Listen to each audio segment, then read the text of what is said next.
Hello বন্ধুরা, তোমরা সবাই কেমন আছো? আশা করছি সবাই ভালো আছো। তো আমি খুব একটা ভালো নেই, আসলে মানসিকভাবে খুব একটা ভালো নেই আমি। তো যাই হোক, আমার ইউটিউব ফ্রেন্ডসদের কাছে বা আমার ভিউয়ার্সদের কাছে একটা প্রশ্ন আছে। আচ্ছা, আর প্রশ্নটা বিশেষ করে যারা তোমরা হাউসওয়াইফ তাদেরকে। আচ্ছা, তোমরা কি কেউ কখনো বাড়ির শ্বশুরবাড়ির ফ্যামিলির কাছে কখনো ভালো হতে পেরেছো? বলতে পারবে কেউ যে না দিদিভাই, আমি ভালো হতে পেরেছি, শ্বশুর শাশুড়ির চোখে ভালো হতে পেরেছি? আচ্ছা, একটা মেয়ে কি শ্বশুরবাড়িতে আসলে সব কিছু শিখে আসে? সেটা বলো তো আমার। হ্যাঁ, বাবার বাড়িতে কি কোনো ট্রেনিং সেন্টার যে ওখান থেকে সব কিছু শিখে আসতে হবে? শ্বশুরবাড়ি এসেই তো তারা সব কিছু শেখে। আর যখন যেটা পারবা না সেটাতেই তোমার দোষ। কেন শেখোনি? বাবা মা কিছু শেখায়নি? কি করেছো? শুধু বসে বসে খেয়েছো? এরকম ধরনের মন্তব্য কিসের জন্য বলো তো? আর শ্বশুরবাড়ির লোকদের এরকম কিসের জন্য মন্তব্য হয় বলতে পারবে তোমরা কেউ? আর তার সাথে হলো, যদি তুমি যদি তুমি আর কি ধরো তোমার কোনো বাচ্চা কাচ্চা হলো, যদি কোনোভাবে, আর বাচ্চা কাচ্চা বিশেষ করে সারাক্ষণ যেহেতু মায়ের সাথে থাকে, তো তখন তারা মাকেই বেশিরভাগ কপি করে, ভালো খারাপ কম বেশি মাকেই কপি করে, যে মা এটা বলছে, মায়ের কথাগুলো বলে। আর বেশিরভাগই মা বাবা বাড়ির লোক যারা, তো আমারও মেয়ে ঠিক এই একই জিনিসটাই করে। আর আমি যা বলি, যে কথায় যেরকম উত্তর দিই, যাই বলি মোটামুটি মনে করতে পারো আমার জেরক্স কপি। তো ও ঠিক এই একই রকমভাবে উত্তর দেয়। আচ্ছা, সেখানে কি আমার কোনো দোষ? আমার কথাটা যদি ও বলে তাহলে সেখানে আমার দোষ? কথায় কথায় শুনতে হয়, আমাদের ছেলেমেয়েরা যদি একটা খারাপ কথা বলে বা ভালো কিছু বলে, কথায় কথায় শুনতে হয় যে খারাপ যে কটা গুণ আছে সে কটা ঠিক তোমারই, ঠিক আছে, তুমি বাড়ির বউ, তোমারই গুণ, খারাপটা তোমার গুণ। আর ভালো যদি কিছু থাকে তখন তোমার গুণ না, তখন ওটা আমাদের বংশের ছেলে, ওটা আমাদের, তখন আমাদের বংশের ছেলে, আমাদের বংশের মেয়ে, এরকম কিছু হয়। আর খারাপ যত কিছু আছে সব ওই পরের বাড়ির মেয়ে, ঠিক আছে, এটাই হলো ফ্যাক্ট। খারাপ যত কিছু সব হলো পরের বাড়ির মেয়ে, আর ভালো যা আছে সব ওদের বাড়ির রক্তের গুণ। এরকম কেন হয় বলো তো? আর তার থেকে বড় কথা, জানি না কার কীরকম, নিজের স্বামী যদি পাশে না থাকে না, কাউকে পাশে পাওয়া যায় না, এটা বড় সত্যি কথা, জানো তো। আর আজ হয়তো তোমাদের সাথে কথাগুলো বলছি, তোমরা ভাবছো যে হঠাৎ কেন এরকম বলছো। আসলে এসব জায়গা থেকে না বড্ড আঘাত পেয়েছি। মানুষের জন্য যতটা করার চেষ্টা করেছি, ফ্যামিলির জন্য যত করার চেষ্টা করেছি, একটা মেয়ে কোনোদিনই চায় না যে তার বাড়ির লোক তার সংসারে সে খারাপ হোক, শ্বশুর শাশুড়ির সাথে খারাপ ব্যবহার করুক বা ফ্যামিলির সাথে খারাপ ব্যবহার করুক। তো তারপরেও তার হাজারটা দোষ, তার এতটুকু একটা ভালো গুণ তার নেই, ঠিক আছে। ধরো তুমি যতই করবে, তুমি কিচ্ছু জানতে না, সে জায়গা থেকে সব কিছু শিখে যাবে, তবুও তোমার দোষ, তবুও তোমার পেছনে কাঠি করেই যাবে, কখনো তুমি তাদের কাছে ভালো হতে পারবে না, ঠিক আছে, কোনো দিনই তুমি ভালো হতে পারবে না।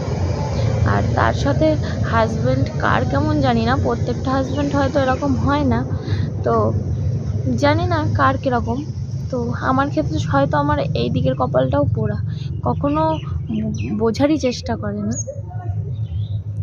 আর হাজব্যান্ড যদি একটা মেয়েকে না বোঝে, শ্বশুরবাড়ির লোক কী করে বুঝবে বলো?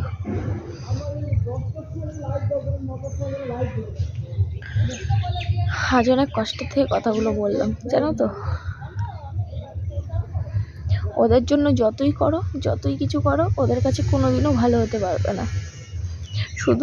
শুধুমাত্র পয়সা ইনকাম করে ওদের হাতে এনে দেবে, তাহলেই তুমি ভালো, না হলে ভালো না শ্বশুরবাড়ির লোকদের কাছে, বুঝেছো? তোমরা যত কিছুই করো কোনোদিন ভালো হবে না। আমার ক্ষেত্রে তো তাই, ঠিক আছে।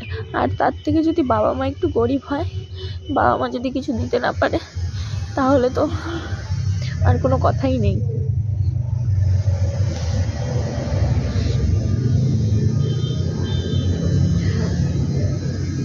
আচ্ছা, তোমরা তো জানো যে যখন বিয়ে করতে যাও তখন তো সবটা জেনে শুনেই তাহলে বিয়ে করাও। সবটা তো জানো তোমরা যে ওর বাবা গরিব, কিছু দিতে পারবে না, তাহলে সেরকম মেয়ে বিয়ে করানোর কী দরকার? সবসময় বিয়ে করে নিয়ে এসে তার খোটা দেওয়ার কী দরকার? হ্যাঁ, সবার কি ক্ষমতা থাকে সব কিছু দেওয়ার? তোমার বাড়ি যদি 5টা বউ থাকে, 5টা বউয়ের বাবার বাড়ি কীরকম হবে? সব কি একই সমান হয়? তোমার আর 5টা পারবে দেখে তুমি যে পারবে না তাকে সবসময় কথা শোনাবা? এটা কি ঠিক? আসলে নিজের হাজব্যান্ড যদি ঠিকঠাক না বোঝে মানুষের, শ্বশুরবাড়ির লোক কী করবে? যার মূল ভিতটাই নরম, তো তাকে ঘাই মারলে তো ভেঙে যাবেই। দিন শেষে তুমিই খারাপ। যত করবা তাদের জন্য, যতই করো তাদের জন্য, দিন শেষে তুমিই খারাপ। তোমার এতটুকু ভালো গুণ কিচ্ছু নেই, সব ছেড়ে দেবা তুমি তাদের জন্য। নিজের শখ, ইচ্ছে, আহ্লাদ সব কিছু ছেড়ে দেবে, তবুও তুমি তাদের কাছে খারাপ, কখনো ভালো হতে পারবে না। একটা মানুষের জন্য কতটা করলে বলতে পারবে তোমরা যে মানুষের কাছে ভালো হওয়া যাবে? একটা মানুষের জন্য ঠিক কতটা করতে হবে? আমি তো বুঝে পাই না যে একটা মানুষের জন্য কতটা করতে হবে, ঠিক তার জন্য কত দূর করলে সে বলবে যে না, এই মানুষটা আমার জন্য করেছে, আমার জন্য ভালো। শুধু সে সামনে হাঁটলে দোষ, পেছনে হাঁটলে দোষ, যখন যেদিকে হাঁটবে সেই দিকেই দোষ।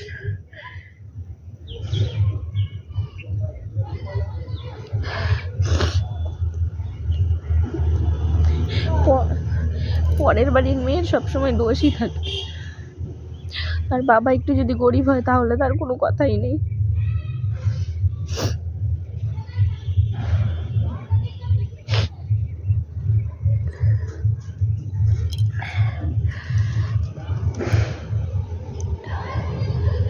তো বন্ধুরা, তোমরা কেউ কিছু মনে করো না, কারণ আসলে আজ খুব কষ্টের থেকে কথাগুলো বেরিয়ে এসেছে। কখনো চাইনি যে সোশ্যাল মিডিয়ায় এভাবে বলতে, কিন্তু কি করবো বলো তো, মানে তুমি কার কাছে বলবো? বলে না, নিজের স্বামী যদি ঠিকঠাক না, তার কাছে মানে একটা কিছু যদি মানুষের টাইম মতো তুমি না করে দিতে পারো, তাহলেই তুমি খারাপ। টাইমে চলতে না পারলেই তুমি খারাপ। মানে এটা মেশিন, এটা হলো মেশিন, তুমি মেশিনের মতো চলবে, চরকির মতো ঘুরবে, তাহলে ঠিক আছে। এতটুকু যদি হেরফের হয় তাহলেই তুমি খারাপ, ঠিক আছে? তাহলেই তোমার এই গুণ নেই, সেই গুণ নেই, হাজার কথা।